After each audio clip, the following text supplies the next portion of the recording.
یہ جو زیر نظر ڈرامہ ہے ایک ناکام شخص کی کہانی ہے۔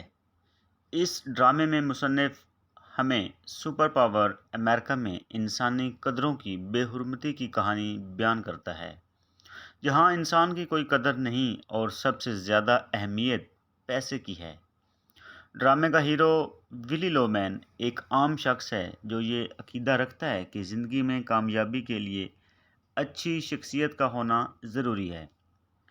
وہ اپنے بچوں بیف اور ہیپی کو بھی اس نظریے کے تحت ہی پروان چڑھاتا ہے، تاہم زندگی کے آخری موڑ پر اسے احساس ہوتا ہے کہ جاذب نظر شخصیت ہونا کوئی کامیابی کی ضمانت نہیں، بلکہ دولت اس دنیا کی سب سے بڑی حقیقت ہے جس سے حسن، شہرت اور سب کچھ خریدا جا سکتا ہے۔ ڈرامے کے آغاز میں ولی لومین تھکا ماندہ وہ ایک سیلز مین ہے جو مختلف شہروں میں اپنی کمپنی کی پروڈکٹس کی تشہیر کے لیے جاتا رہتا ہے۔ وہ اسے مشورہ دیتی ہے کہ وہ اپنے باس ہوورڈ ویگنر سے بات کرے کہ اسے اپنے شہر نیو یارک میں ہی کوئی کام دے دے۔ ولی لومین اپنے بڑے بیٹے بف کے بارے میں شکایتی لہجے میں بات کرتا ہے کہ وہ زندگی میں کچھ نہیں بن پائے گا۔ اس کی بیوی اسے حوصلہ دیتی ہے۔ اس کے بعد ولی لومین کچن میں چلا جاتا ہے۔ ولی کے دونوں بیٹے بف اور ہیپی ساتھ والے کمرے میں اپنے ماں باپ کی گفتگو سن رہے ہوتے ہیں۔ پریشانیوں کی وجہ سے ولی کو خود سے باتیں کرنے کی عادت پڑ گئی ہے، چنانچہ کچن میں بھی وہ اونچی آواز میں اکیلا باتیں کرتا رہتا ہے۔ پھر وہ ماضی میں کھو جاتا ہے جب وہ اپنے بیٹوں کی تعریف کیا کرتا تھا، کیونکہ وہ جاذب نظر شخصیت کے حامل تھے، جبکہ اس کے ہمسائے چارلی کا لڑکا برنارڈ جو بف کا ہم جماعت تھا واجبی شخصیت رکھتا تھا۔ اس کے لڑکے لڑکیوں میں مقبول تھے لیکن پڑھائی میں کمزور تھے۔ اس نے ان کی خامیوں کی طرف کبھی توجہ نہیں دی اور ہمیں بھی اور ہمیشہ یہی سمجھتا رہا کہ اپنی پرکشش شخصیت کی بنا پر وہ کامیاب ہو جائیں گے، چنانچہ وہ نہ صرف تعلیمی میدان میں کوئی کامیابی حاصل نہ کر سکے بلکہ کئی اخلاقی کمزوریوں میں بھی مبتلا ہو گئے۔ ماضی کے اس دھندلکے میں ولی کو اپنی پرانی محبوبہ کی آواز بھی سنائی دیتی ہے جسے وہ نئی جرابوں کا جوڑا بطور گفٹ دیتا ہے، جبکہ اس کی بیوی پرانی جرابوں کو پیوند لگا کر استعمال کر رہی ہوتی ہے۔ اسے اپنے بھائی بین کی آواز بھی سنائی دیتی ہے جو الاسکا میں جا کے بہت امیر شخص بن گیا۔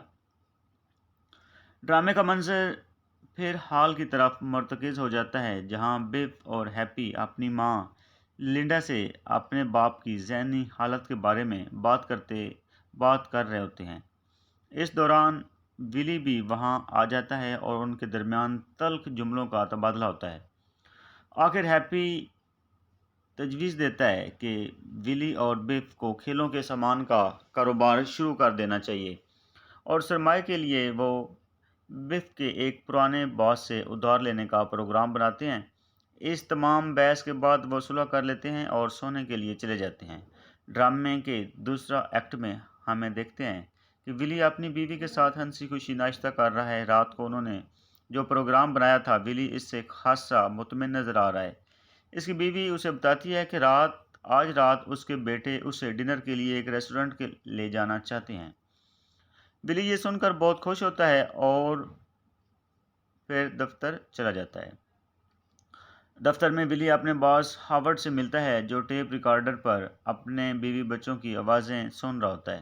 ولی اسے درخواست کرتا ہے کہ اسے نیو یارک شہر میں ہی کوئی کام دے دیا جائے، لیکن ہاورڈ انکار کر دیتا ہے اور آخرکار اسے نوکری سے ہی جواب دے دیتا ہے، کیونکہ ولی اب بوڑھا ہو گیا تھا، اسے کے لیے منافع نہیں کما رہا تھا، یعنی وہ اب کمپنی کے لیے منافع نہیں کما رہا تھا۔ یوں ولی کو اپنی 35 سالوں کی خدمات کا کمپنی کی طرف سے کوئی صلہ نہیں ملا تھا۔ دراصل ولی ساری عمر یہی سمجھتا رہا کہ اچھی شخصیت کے بال بوتے پر انسان ترقی کے زینے طے کر سکتا ہے، لیکن وہ یہ بھول گیا کہ اس جدید مادہ پرست دور میں ترقی کے لیے سرمایہ کی ضرورت ہوتی ہے۔ اس کے ہمسائے چارلی کا بیٹا ایک کامیاب بزنس مین تھا، جبکہ اس کے بیٹے اسی کی طرح ناکامی سے دوچار تھے۔ اسی شام ولی اپنے بیٹوں کے ساتھ ڈنر کرنے ایک ریسٹورینٹ میں چلا جاتا ہے۔ ہیپی وہاں پہلے ہی پہنچ جاتا ہے اور اس کی ملاقات ایک کال گرل سے ہو جاتی ہے۔ کچھ دیر بعد بف بھی وہاں آ جاتا ہے، اسے بتاتا ہے کہ وہ قرض حاصل کرنے میں ناکام رہا ہے کیونکہ اس کے پرانے باس نے اسے پہچاننے سے ہی انکار کر دیا تھا۔ ہیپی اس کال گرل کو ایک اور کال گرل کو بلانے کے لیے کہتا ہے۔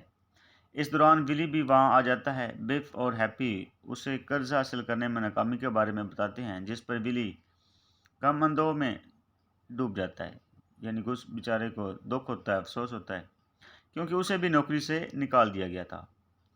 کچھ دیر بعد دوسری کال گرل بھی وہاں آ جاتی ہے اور بف اور ہیپی دونوں کال گرلز کے ساتھ وہاں سے روانہ ہو جاتے ہیں اور ولی کو اکیلا چھوڑ جاتے ہیں۔ اس موقع پر ولی پھر اپنے ماضی میں کھو جاتا ہے جب وہ اپنی محبوبہ کے ساتھ ہوٹل کے کمرے میں موجود تھا اور دروازے پر دستک ہوتی ہے۔ وہ اپنی محبوبہ کو زبردستی غسل خانے میں دھکیل دیتا ہے اور دروازہ کھولتا ہے۔ دروازے پر بف موجود ہوتا ہے۔ ولی اسے کمرے سے باہر رکھنے کی کوشش کرتا ہے لیکن بف کمرے میں آ جاتا ہے اور اپنے باپ کو بتاتا ہے کہ وہ میتھ کے پرچے میں فیل ہو گیا ہے۔ اس کے ساتھ وہ اپنے میتھ کے استاد کی نقلیں بھی اتارتا ہے۔ اس پر ولی اور غسل خانے میں موجود عورت بھی ہنسنے لگتے ہیں۔ ولی اپنے بیٹے کو مطمئن کرنے کی کوشش کرتا ہے لیکن بف اسے کوستا ہوا روانہ ہو جاتا ہے۔ ڈرامے کا منظر پھر ہال کی طرف مرتکز ہوتا ہے جہاں ولی ایک شاک کی حالت میں موجود ہے۔ وہ ہوٹل کے ویٹر سے بیجوں کی دکان کا پتہ پوچھتا ہے اور وہاں سے نکل آتا ہے۔ گھر میں لنڈا، بف اور ہیپی موجود ہیں۔ لنڈا اپنے بیٹوں کو ڈانٹ رہی ہے کہ انہوں نے اپنے باپ کو ہوٹل میں اکیلا چھوڑ دیا اور خود عیاشی کرنے چلے گئے۔ ولی جو گھر کے پچھواڑے میں بیج بو رہا تھا وہ بھی داخل ہوتا ہے۔ ولی اور بف دوبارہ جھگڑتے ہیں، تاہم کچھ دیر بعد سوائے ولی کے سبھی سونے چلے جاتے ہیں۔ ولی بڑبڑاتا ہے کہ $20,000 کی انشورنس کی رقم بف کو نیا کاروبار شروع کرنے کے لیے کافی ہوگی۔ اچانک وہ اٹھتا ہے اور کار تیزی سے چلاتا ہوا نکل جاتا ہے اور خودکشی کر لیتا ہے تاکہ اس کی انشورنس کی رقم سے اس کے بیٹوں کے مسائل حل ہو جائیں۔ ڈرامے کے اختتامیہ میں ہم دیکھتے ہیں کہ ولی کے جنازے میں بہت کم لوگ آتے ہیں اور سبھی لوگ مختلف ریمارکس دیتے ہیں۔ دراصل ولی کی موت ایک انسان کی موت نہیں بلکہ انسانی اقدار کی موت ہے جن پر کوئی بھی معاشرہ کھڑا ہوتا ہے۔ تو یہ بیسیکلی ایک تنقید ہے امریکن سوسائٹی کے اوپر کہ وہاں پہ جو ساری سوسائٹی ہے وہ بیسیکلی مٹیریلسٹک ہے، وہ پیسے کے پیچھے ہے۔ وہاں پہ کسی چیز کی کوئی ویلیو نہیں ہے، کوئی قدر نہیں ہے، اقدار وہاں پہ ہے ہی نہیں۔ تو ساری کی ساری جو ورتھ ہے وہ وہاں پہ کس کی ہے؟ مٹیریل کی ہے، پیسے کی ہے، جائیداد کی ہے۔